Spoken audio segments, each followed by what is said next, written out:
नमस्कार. आशावान असण्याच्या उदाहरणाच्या स्वरूपात जर आपण मागील काही दशकांत आणि वर्तमानामध्ये डोकावून पाहिलं तर काही लोक अशी आहेत जे त्यांच्या जीवनकाळामध्ये नेहमी मोठ्यातला मोठा त्रास आणि भरपूर कठीण परिस्थितीमध्येही आशावान राहिलेत. जसे उत्तराखंडाच्या बछिंदी पाल, उत्तर प्रदेशच्या अनुरिमा सिन्हा, मुंबईच्या सुधा चंद्रनाडी ही एकाहून एक आशावान लोकांची उदाहरणं आहेत.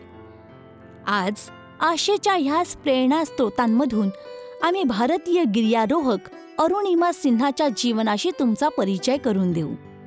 धन्यवाद. अरुणिमा सिन्हा भारतीय राष्ट्रीय स्तरातील माजी व्हॉलीबॉल खेळाडू आणि माउंट एव्हरेस्ट सर करणारी पहिली भारतीय दिव्यांग आहे. अरुणिमा सिन्हाचा जन्म 20 जुलै 1988 मध्ये उत्तर प्रदेशाच्या आंबेडकर नगरमध्ये झाला होता. बालपणीपासून अरुणिमाला स्पोर्ट्सची आवड होती. ती एक नॅशनल व्हॉलीबॉल प्लेयरही होती. तिच्या आयुष्यात सगळं काही सुरळीत सुरू होतं. मग तिच्यासोबत असं काही घडलं ज्यामुळे तिचं संपूर्ण आयुष्यच बदललं. अरुणिमा सिन्हा एप्रिल 2011 मध्ये पद्मावती एक्सप्रेसने लखनौपासून दिल्लीला जात होती. रात्री जवळपास 1 वाजता काही अपराधी ट्रेनच्या डब्यामध्ये चढले आणि त्यांनी अरुणिमाला एकटं पाहून तिच्या गळ्यातील चैन हिसकावण्याचा प्रयत्न केला.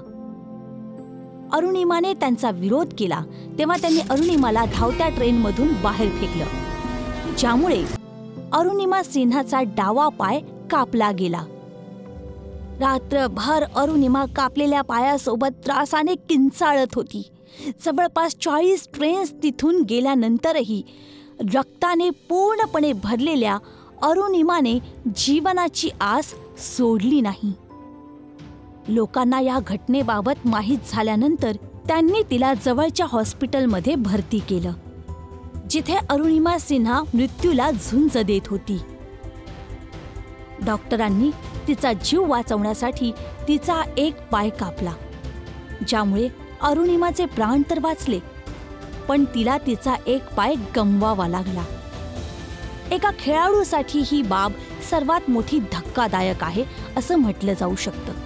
या घटनेमुळे अरुणिमाला जबरदस्त धक्का बसला होता.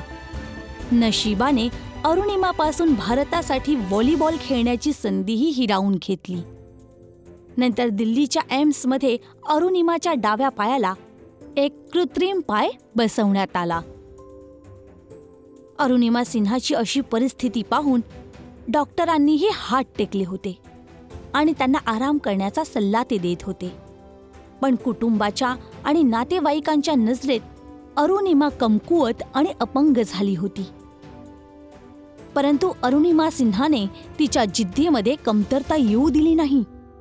तिला स्वतःला असहाय्य किंवा दीन घोषित करायचं नव्हतं. अनुरिमा ज्या परिस्थितीमध्ये होती त्या परिस्थितीमध्ये लोकांना उभं राहण्यासाठी बरीच वर्ष लागतात. परंतु अरुणिमा फक्त 4 महिन्यातच उठून उभी राहिली होती. एक पाय गमावल्यानंतरही अरुणिमाने आशावान असल्याचं सिद्ध करून ती घरी जाण्याऐवजी सरळ बछिंदी पाल यांना भेटायला गेली आणि माउंट एव्हरेस्ट चढण्याची इच्छा दर्शवली.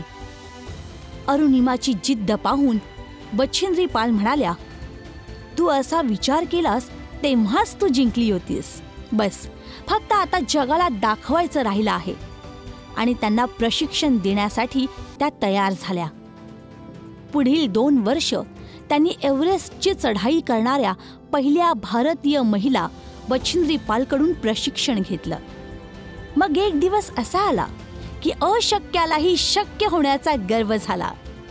21 मे 2013ला जगातील सर्वात उंच शिखर माउंट एव्हरेस्ट 29,028 फूट वर चढून एक नवा इतिहास रचून असं करणारी पहिली भारतीय दिव्यांग महिला होण्याचा रेकॉर्ड स्वतःच्या नावावर करून घेतला.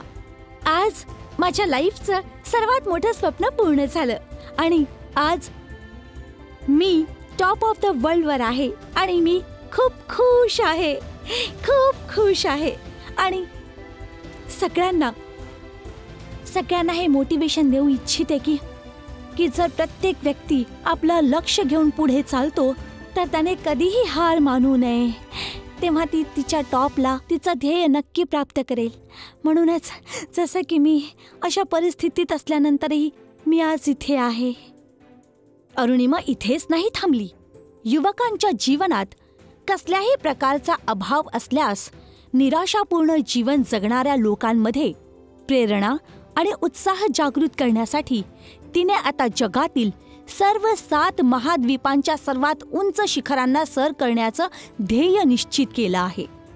या ध्येयामध्ये ती आतापर्यंत आफ्रिकामधील किलिमंजारो आणि युरोपच्या एल्ब्रस शिखरावर तिरंगा फडकवलाय.